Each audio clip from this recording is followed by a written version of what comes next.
3D print ചെയ്യുമ്പോൾ current എത്ര use ചെയ്യും? ഇതാണ് എല്ലാവരും എന്നോട് ഏറ്റവും കൂടുതൽ ചോദിച്ച ചോദ്യം. നമുക്കതൊന്ന് നോക്കാം. പക്ഷെ അതിന് മുന്നേ പ്രിന്റ് ചെയ്യുമ്പോൾ ബെഡും നോസിലും ഹീറ്റ് ചെയ്യാനാണ് ഏറ്റവും കൂടുതൽ കറണ്ട് യൂസ് ചെയ്യുന്നത്. ഞാൻ ബെഡ് ഹീറ്റ് ചെയ്യാറില്ല, അതിന് പകരം ഞാൻ ഗ്ലൂ സ്റ്റിക്കാണ് യൂസ് ചെയ്യുന്നത്.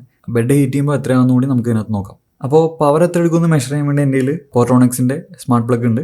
ആപ്പിൾ റിയൽ പവർ കാണിച്ചു തരും. റിയാക്റ്റീവ് പവർ നമ്മളിവിടെ നോക്കുന്നില്ല, കാരണം റിയൽ പവറാണ് നമുക്ക് ആവശ്യം. അപ്പോൾ പ്രിൻ്റർ ഇപ്പോൾ പ്രിന്റ് ചെയ്യുന്നില്ല, പക്ഷേ ഓണാണ്. അപ്പോൾ 5 വാട്ടാണ് അറൗണ്ട് യൂസ് ചെയ്യുന്നത്. പ്രിൻ്റർ പ്രിന്റ് ചെയ്യാണ്, പക്ഷേ ബെഡ് ഹീറ്റ് ചെയ്തിട്ടില്ല. ഞാൻ അങ്ങനെയാണ് ചെയ്യുന്നത്. അപ്പോൾ ആ സമയത്ത് അറൗണ്ട് 50 വാട്ടാണ് യൂസ് ചെയ്യുന്നത്. പിന്നെ നമ്മൾ ബെഡ് ഹീറ്റ് ചെയ്താൽ അതിൻ്റെ ഇരട്ടിയിൽ കൂടുതലാവും. 120 വാട്ടിനടുത്ത് യൂസ് ചെയ്യും. എൻ്റെ കഴിഞ്ഞ വീഡിയോയിൽ ഞാനൊരു ഷൂ ഹോൾഡറാണ് പ്രിന്റ് ചെയ്തത്. അത് പ്രിന്റ് ചെയ്യാൻ ഏകദേശം 14 മണിക്കൂറും 30 മിനിറ്റ് എടുത്തു. നമുക്കത് 15 മണിക്കൂറായിട്ട് കൂട്ടാം. 50 വാട്ട് 15 മണിക്കൂർ യൂസ് ചെയ്യുമ്പോൾ 0.75 കിലോ വാട്ട് അവർ ആണ് അവിടെ കൺസ്യൂം ആവുന്നത്. അതായത് 0.75 യൂണിറ്റാണ് അവിടെ യൂസ് ചെയ്യുന്നത്.